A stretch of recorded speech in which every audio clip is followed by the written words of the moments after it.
अस्सलाम वालेकुम। आज का हमारा टॉपिक है मॉडल पेपर के ज़ूलॉजी के हम एमसीक्यू सॉल्व करेंगे। सेकेंड ईयर का मॉडल पेपर है। इसमें पहला क्वेश्चन है विच of the following is the functional unit of excretory organ in vertebrates. अब हर अलग अलग तरह के और एनिमल्स में अलग अलग तरह के एक्सक्रीटरी ऑर्गन्स मौजूद होते हैं। अगर वर्टिब्रेट्स की बात करी जाए तो उनमें मेन एक्सक्रीटरी ऑर्गन क्या कहलाता है? नेफ्रॉन। ठीक है, इसका आंसर होगा हमारे पास नेफ्रॉन। नेक्स्ट क्वेश्चन है किडनी स्टोन या कैल्कुलाई जो है 70% कौन सी चीज़ से बन रहे होता है।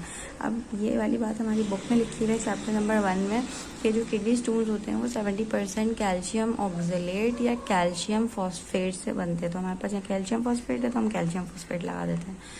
लोकोमोशन स्नेक किसकी मदद से होती है? स्नेल आपने देखा होगा कि इस तरह का होता है, मतलब ये इसका वो टेंटिकल्स वगैरह होता है और ये पीछे इस तरह से एक मस्कुलर फुट मौजूद होता है। तो इसी मस्कुलर फुट की हेल्प से ही स्नेल अपनी मूवमेंट करता है। ठीक है, नेक्स्ट क्वेश्चन हमारे पास है स्मूथ मसल्स फाउंड इन।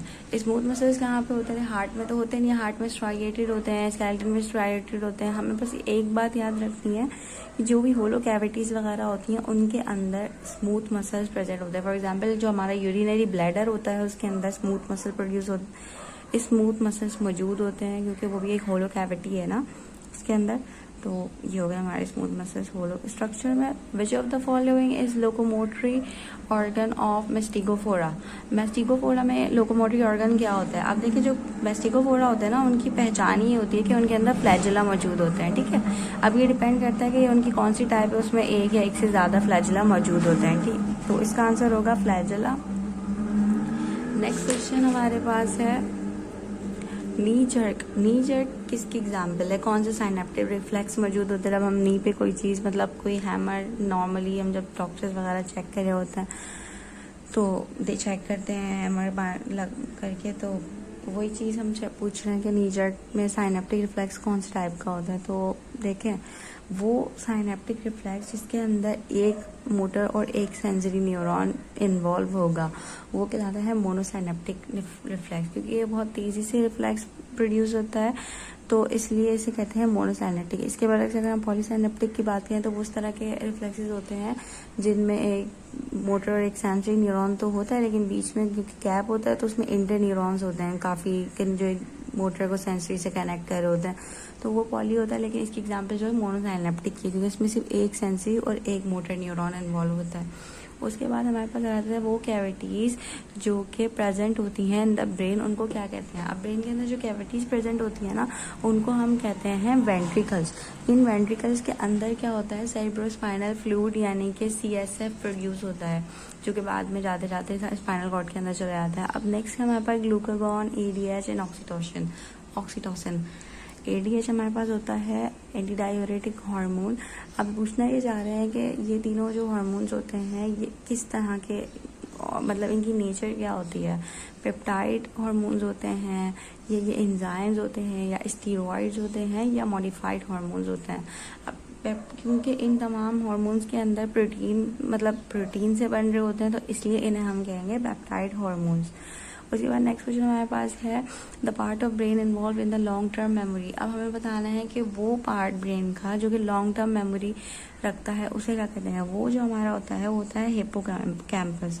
अब जो हमारा टेम्पोरल लोब होता है ना उसी साइड पे होता है, मीडियल पे हिप्पोकैम्पस मौजूद होता है जो कि हमारी लॉन्ग टर्म मेमोरी को सेव करता है, यानी जो हमारी जो चीज़ें हमने पास्ट में काफ़ी टाइम पहले की होती हैं वो याद करवाता है। अगर इसी के इंस्टेड अगर देखा जाए तो जो शॉर्ट टर्म मेमोरी होती है वो कहाँ पे सेव होती है? वो फ्रंटल कॉर्टेक्स में सेव होती है। नेक्स्ट हमारे पास है सोमेटोट्रोपिन हार्मोन जो है क्या करवाता है? अब देखो सोमेटोट्रोपिन हार्मोन जो होता है उसका दूसरा नाम ही ग्रोथ हार्मोन होता है, तो इसके नाम से ही पता चल रहा है कि ये ग्रोथ करवाता है। उसके बाद नेक्स्ट क्वेश्चन हमारे पास है कि जो एंड ऑफ द फर्टिलिटी होता है इन ह्यूमन फीमेल उसको क्या कहते हैं? हम एंड ऑफ द फर्टिलिटी से क्या मुराद है? यानी कि जो वो एज जिस पे आके मेंस्ट्रुअल साइकिल फीमेल्स की स्टॉप हो जाती है उस स्टेज को क्या कहते हैं? उसे कहते हैं मीनोपॉज। उसके बाद हमारे पास आ जाता है कि total number of polar bodies in oogenesis। Total number of polar bodies in oogenesis यानी कि oogenesis के दौरान कितनी पोलर बॉडीज प्रोड्यूस होती हैं। अब देखिए oogenesis में 2 तरह के मियोसिस होते हैं, एक मियोसिस 1, एक मियोसिस 2। जब मियोसिस 1 होता है तो एक पोलर बॉडी प्रोड्यूस होती है और बाकी यहाँ प्रोसेस हो रहा होता है। उसके बाद जब सेकेंड मियोसिस होता है तो यहाँ पे एक पोलर बॉडी प्रोड्यूस होती है और यही पोलर बॉडी डिवाइड होने के बाद 2 और प्रोड्यूस करती है, तो टोटल 3 पोलर बॉडीज प्रोड्यूस हो रही होती हैं। ठीक है, तो इसका आंसर क्या होगा? 3 पोलर बॉडीज। 3 पोलर बॉडीज, क्योंकि एक पोलर बॉडी प्रोड्यूस होती है फर्स्ट टाइम और वो उस साइड वगैरह बन रहा होता है इस साइड पे, तो फिर सेकेंडली जब डिवीजन होती है मियोटिक तो एक पोलर बॉडी तो डिवाइड होकर वापस से पूरी 2 पोलर बॉडीज बना देता है। और जो ये वाली वो होती है मतलब प्राइमरी यूसाइड, या फिर जब सेकेंड डिवीजन में आती है तो एक पोलर बॉडी बनाती है और फिर सेकेंडरी यूसाइड, देन आगे पूरा काम होता है। तो इसका सिंपली आंसर होगा 3 polar bodies. Ventral root of spinal cord के अंदर किस तरह के एक्सॉन्स होते हैं? Ventral root of spinal cord के अंदर जो है मोटर न्यूरॉन्स होते हैं। वेंट्रल यानी कि anterior root of spinal cord, motor neurons जो कि सिग्नल लेके जा रहे होते हैं CNS से टू द इफेक्ट, मतलब हमारे बॉडी पार्ट्स के पास लेके जा रहे होते हैं signal. Cells of pancreas which are responsible for the production of insulin. अब हमारे पास पेनक्रियास जो होता है वो क्या प्रोड्यूस करता है? इंसुलिन और ग्लूकागॉन दोनों रिलीज करता है। अब हमें पता होना चाहिए कि इंसुलिन जो होता है वो बीटा सेल से प्रोड्यूस होता है और जो ग्लूकागॉन होता है वो अल्फा सेल से होता है। विच of the following is the correct order? अब ये इसमें कौन सी करेक्ट ऑर्डर है? तो इसमें हमारे पास करेक्ट ऑर्डर ये है कि जो जाइगोट बनता है उसकी सबसे पहले होती है क्लीवेज, देन वो फिर डिवाइड होता है, रीडिवाइड होकर मॉरुला बनाते हैं, फिर उसके अंदर एक कैविटी प्रोड्यूस होती है, फिर वो बनता है ब्लास्टूला। तो इसकी जो मेन ठीक मतलब तरतीब है वो होगी क्लीवेज, मॉरुला एंड ब्लास्टूला। उसके बाद नेक्स्ट एमसीक्यूज है हमारे पास the non coding sequence of gene are called. जो नॉन कोडिंग सीक्वेंस होता है उसको कहते हैं इंट्रॉन। ये चैप्टर में याद कर लिएगा, मतलब बिल्कुल याद करने वाला सेंटेंस है बुक का एज इट इज।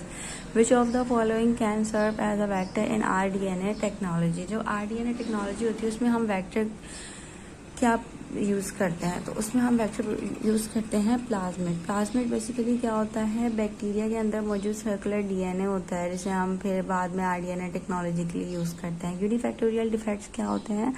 यूनिफैक्टोरियल डिफेक्ट्स वो होते हैं जो किसी भी एक जीन में अगर कोई मसला आ जाए तो वो उस जीन के फंक्शन को इम्पेयर करता है। तो यानी यूनिफैक्टोरियल डिफेक्ट्स जो होते हैं वो 1 जीन को रेफर करते हैं। नॉन रिन्यूएबल रिसोर्स क्या होती है? वो ऐसी रिसोर्स जिसे कंज्यूम करने के बाद दोबारा खुद ब खुद प्रोड्यूस नहीं किया जा सकता, वो जो है हमारे पास कोल आ जाती है। कोल, ऑयल, ये सारी जो होती है ये नॉन रिन्यूएबल सोर्सेज होती हैं। उसके बाद gas responsible for global warming.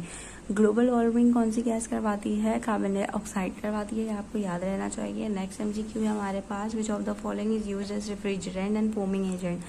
Refrigerant और फोमिंग एजेंट के तौर पे किसे यूज़ किया जाता है? क्लोरोफ्लोरोकार्बन को पहले यूज़ किया जाता था।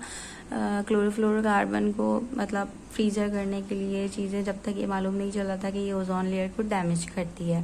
विच of the following is not vestigial organs in man. इंसान के अंदर कौन से वेस्टिजियल ऑर्गन्स नहीं प्रेजेंट होते हैं? आप कॉक्सिक्स तो होता है हमारे अंदर, वर्मीफॉर्म अपेंडिक्स भी होता है और ईयर मसल्स भी होते हैं, लेकिन जो आईलिड्स होती है वो हमारे अंदर वेस्टिजियल ऑर्गन तो नहीं है ना।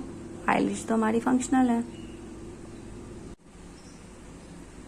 इसी के साथ साथ हमारे कॉलेज के फर्स्ट से सेकेंड ईयर के MCQs जो है वो पूरे जाते हैं। अगर आपको इसमें से कुछ भी समझ नहीं आया हो तो कमेंट करके पूछ सकते हैं।